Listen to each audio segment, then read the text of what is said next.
Live naturally. The Chinese Zen Annals has the story, "The natural mind is the truth."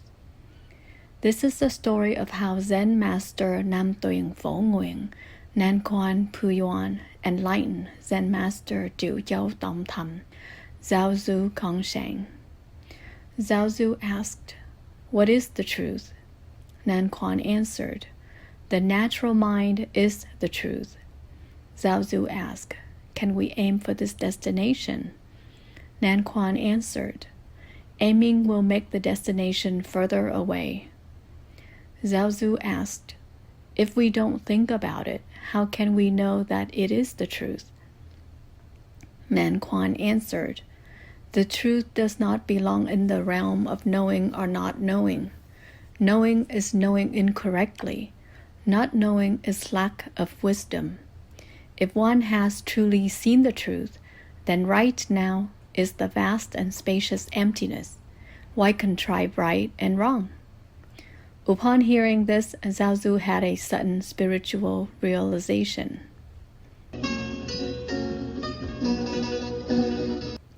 What is the natural mind? The term natural needs to be understood with a Zen perspective. It refers to everlasting, unchanging peace. The truth has a dual meaning. It means the spiritual path, but also the ultimate truth, which is empty and pure, envelops the whole universe, and is also referred to as suchness or emptiness nature.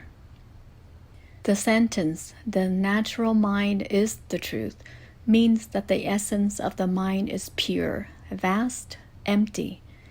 It is enlightenment, suchness, emptiness.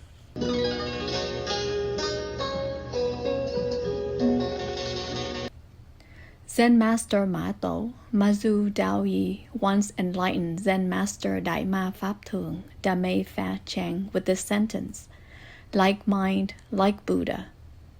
Upon hearing, Master Pháp Thường had a realization, retired to Mount Đại Ma to practice and eventually attained enlightenment. Like mind, like Buddha means that the essence of the mind is enlightenment. One does not need to seek the truth anywhere else, as looking outwards leads only to losing one's way. Zen Buddhism has also this teaching. Wanting to sever suffering results in more illness. Wanting to attain suchness is the wrong way. The first sentence reminds us that the essence of suffering is emptiness. It is formed by the temporary gathering of causal conditions and is illusionary like a dream. The second sentence teaches that the essence of the mind is suchness and immobility. Therefore, to seek suchness outside the mind is to follow the wrong path.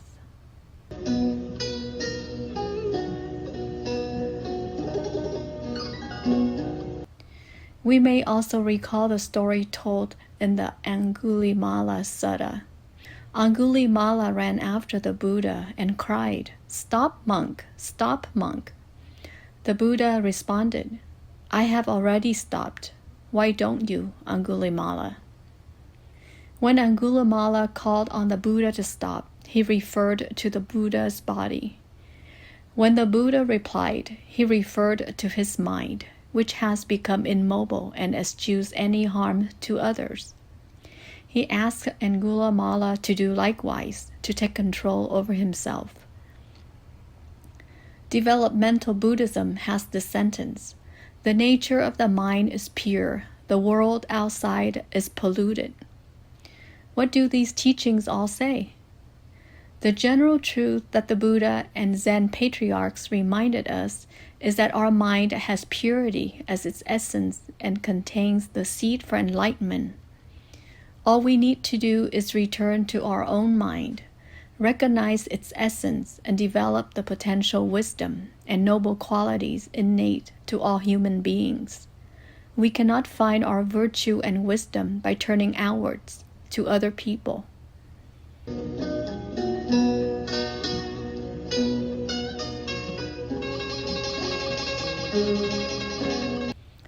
You might have already heard this teaching many times, but why are we still wandering the world in search for the truth? There is something that causes us to be stuck. We know that Buddha is in our mind, so why are we still concerned about our children and grandchildren, worried about the future, regretful about the past, stressed about upheavals occurring in the world, even having headaches about our jobs? We find it difficult to be at peace, free from concerns. So where is Buddha? Where is wisdom? Why don't they resolve the difficulties that we experience in life? Is it because the pure mind lies hidden deep underneath like an underground spring, while above big tsunami-like waves batter, pull us about, and exhaust us?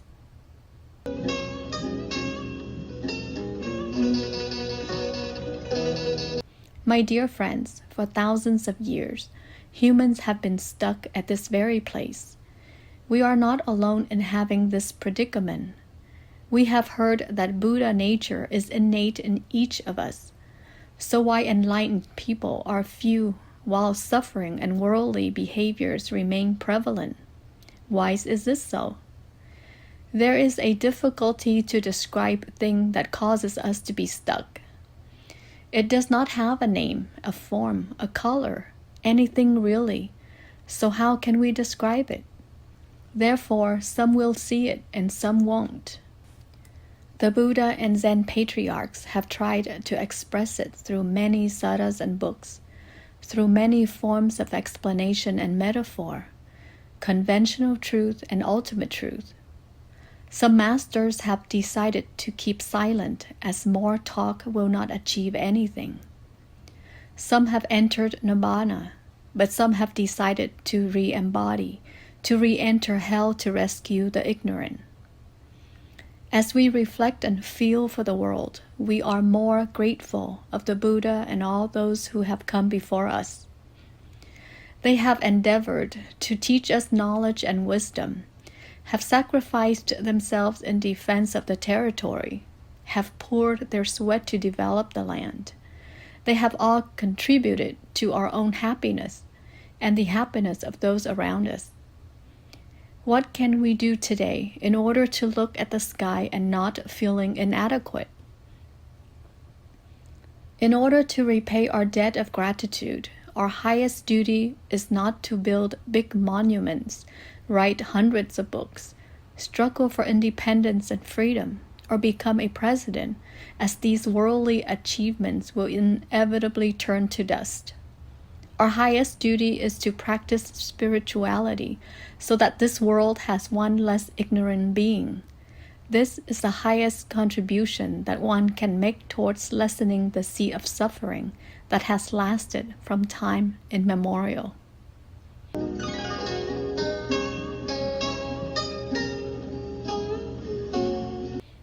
There is a sutta that says, "There is nothing more unfavorable than a mind that hasn't seen the need for spiritual practice."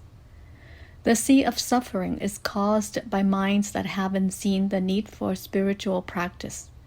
If we follow the right practice and transform ourselves into a person with wisdom and right conduct, we will make a great contribution to the world. We have now come to the knot in our discussion. How do we do it?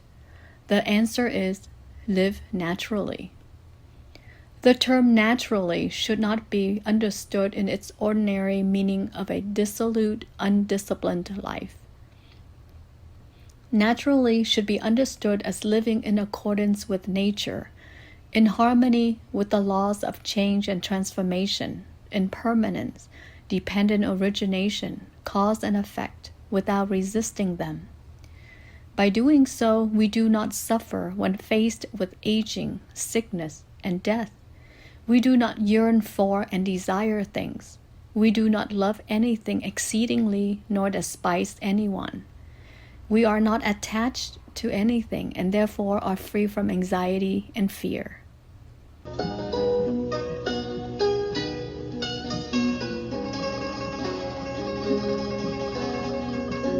In the annals of Zen, we have this description of the life of an enlightened person. Eat when hungry, rest when tired. Lin Chiu or Lin Chao, daughter of Ban Long Uong or Pang Jushi. Mr. Ban Long Uong, Pang Jushi, 8th century Chinese Zen master, described as follows his daily life. Every day I do nothing else. I alone know within myself. Objects I do not hold on to. Places I do not tarry. Bright colors do not attract me. I like the mountain where the dust is absent. My supernatural power and wonderful application consists of skillful water fetching and wood chopping. Ban Long Uong only performs ordinary tasks such as fetching water and chopping wood, so how could we mention Zen's supernatural powers? His mind was pure and he has a clear awareness of what he was doing. He did not compare and differentiate. He was not attached to colors or images. This is living without differentiating intellect with an equal mind. This is natural living without hypocrisy, desire, love, or hate.